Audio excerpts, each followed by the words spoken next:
तुम जब भी अपना कोई ज़रूरी काम अलग हटाकर किसी इंसान को वो बहुमूल्य वक्त दे रहे हो ना, तो ये ज़रूर सुनिश्चित कर लो कि तुम वो किस इंसान के लिए दे रहे हो। तुम्हारा वो बहुमूल्य वक्त सिर्फ बहुमूल्य इंसान को ही दिया जाना चाहिए, ताकि बाद में पछतावा ना हो। और जिस काम को अलग रखकर तुम वो समय दे रहे हो, वो काम कितना अहमियत रखता है तुम्हारे लिए, इसके बारे में भी अच्छे से सोचने के बाद किसी को समय दिया करो। प्रेमवश आकर तुम जो अपने ही सारे कार्य को अलग करके बाकी लोगों को समय देते हो ना, और बाद में यदि तुम्हारा कार्य नहीं होगा पूर्ण, तो तुम्हें तुम्हारी तनख्वाह ठीक से नहीं मिलेगी, तो उसका तुम्हारे जीवन पर क्या असर पड़ेगा, और जीवन से ज़्यादा तुम्हारी मानसिक स्थिति पर क्या असर पड़ेगा, ये स्मरण रखते हुए कोई भी कार्य किया करो। अब तुम्हें ये समझना कि तुम्हारे लिए क्या अहमियत रखता है, कौन से लोग अहमियत रखते हैं, बहुत ज़रूरी है। अगर अब नहीं समझोगे तो बहुत देर हो जाएगा। उसके बाद पुनः हर चीज़ को पहले की तरह ठीक नहीं किया जा सकता। ये स्मरण रखते हुए ही अपने कार्यों को करना। और अब तो तुम्हें मेरे इस बात पर यकीन हो गया होगा कि मेरे भक्त जब भी मुझे पुकारते हैं, मैं उनके पास आ जाता हूँ। सोचो, उसी जगह पर रखा हुआ सामान जो तुम्हें पहले नहीं मिल रहा था, पर ज्यों ही तुमने मेरा नाम ले लिया, तुम्हें वो चीज़ मिल गई, और उसी जगह मिली जहाँ तुमने पहले 2 बार देख लिया था। ये कैसे संभव है? ये है मेरे नाम लेने की या ईश्वर के नाम लेने की शक्ति। जब तुम उनको स्मरण करते हो, उनका नाम लेते हो ना, तो फिर तुम्हारे जो विघ्न हैं, जो तुम्हें दिख नहीं रहे, वो सब अलग हट जाते हैं। इसलिए मालिक का नाम लिया जाना चाहिए। और ये जो भी चीज़ तुम्हारे साथ होता है ना, इन सब से मैं तुम्हें एक शिक्षा देना चाहता हूँ। कोई भी आफत, कोई भी परेशानी आए, उसे अपने ऊपर रखने की बजाय जल्दी से मेरे हाथों में थमा दो। एक बार मेरे हाथों पर पकड़ा दिया तो उसके बाद कोई चिंता वाली बात नहीं है, फिर वो मेरी जिम्मेदारी होती है।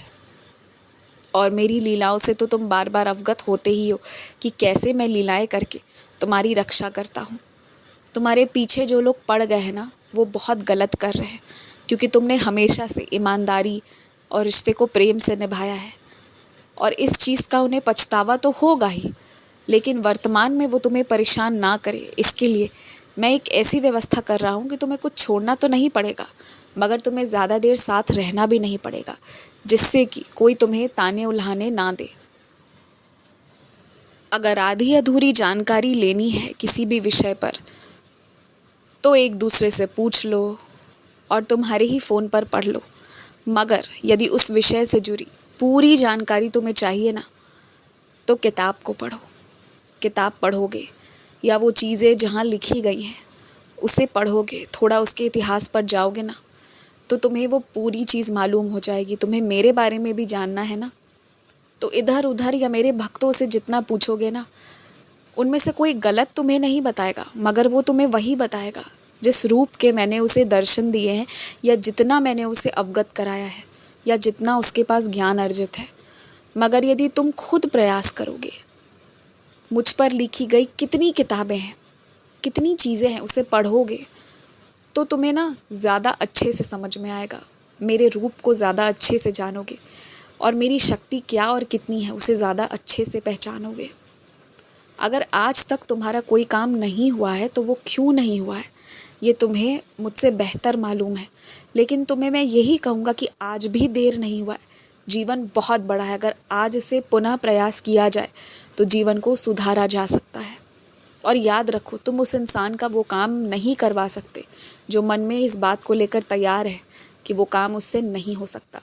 जब तक उस इंसान के खुद के मन में ना है ना, तुम उससे हाँ में करवा ही नहीं सकते। तो इसलिए उससे कार्य को करवाने के लिए मेहनत करने के बजाय पहले उसके मन में जिस चीज़ को लेकर नकारात्मक भाव प्रकट हो गए हैं, उसे हटाकर सकारात्मक बनाओ।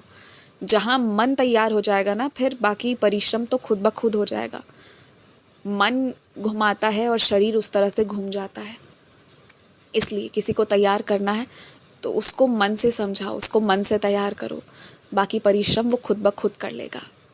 हमेशा खुश रहो, हमेशा मुस्कुराते रहो। मेरे दरबार में स्वागत है तुम्हारा।